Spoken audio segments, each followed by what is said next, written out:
Your next pick, KC, takes us to the Battle of Ohio, where we have the Bengals as 2.5-point favorites over the Browns. What side are you on, and why are you on that side?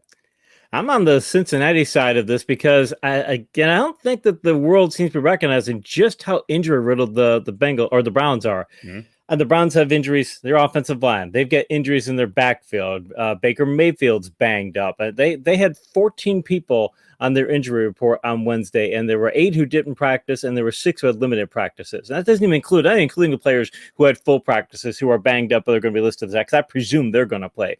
Some of these players are obviously going to play, but they're a massively injured team. It's a primary factor, and plus they released Odell Beckham. He wasn't doing anything, and he was battling multiple shoulder injuries anyway.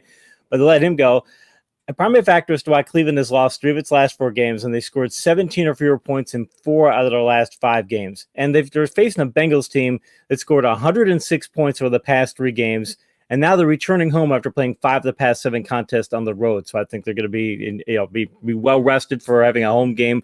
Like I said, only the 3rd time in 8 weeks. So I like all of those factors, and I just think, like I said, the Bengals injuries, I don't know that they're being factored in to what this team is. We keep thinking that they're last year's Browns. It's like they're not. If they're healthy, they might be last year's Browns, but right now they're not. They're too banged up.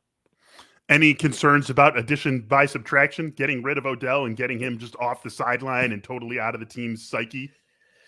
I mean, Donovan Peoples-Jones, if Peoples-Jones was, and he's still banged up too, if he's back to what he was when he was healthy, then then might be a concern there if that's the case. But he's not healthy either, and I don't expect a return to form for him, or at least it doesn't look like it's trending in that direction. So I'd feel strong enough to say, hey, if you lose Beckham, who wasn't playing well anyway, and Donovan Peoples-Jones doesn't play that well, all right, you're going to have to start throwing a lot of passes to Austin Hooper and David Njoku. You're going to have to start involving players who just aren't that high impact. And again, the Bengals, I mean, between where they got Jamar Chase, they've got Mixon, they have Burrow. I mean, you just keep going down the list. They've got Boyd, they've got Higgins, CJ Uzomah, their tight end, has been he scored 27 points in fantasy a couple weeks ago. He's a solid player. By the way, Uzomah, he's not even just catching passes like dink and dunk throws. When you look at his numbers, he's actually catching vertical passes between the 20s. This isn't a red zone guy. He's actually involved in the vertical passing game. So I just look at those weaponry and I compare it to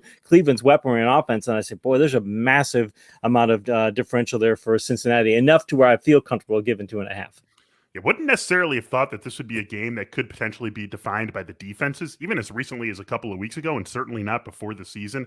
But that could end up being the case. I mean, the Browns probably wanted to be that style of game, and the Bengals have shown us, last week against the Jets, notwithstanding, that they can play in a game like that. It's a much improved defense this season. A little surprised to see the total sitting at 47 on BetMGM. That's an under that I would consider, although it's not going to be among my picks for this show here.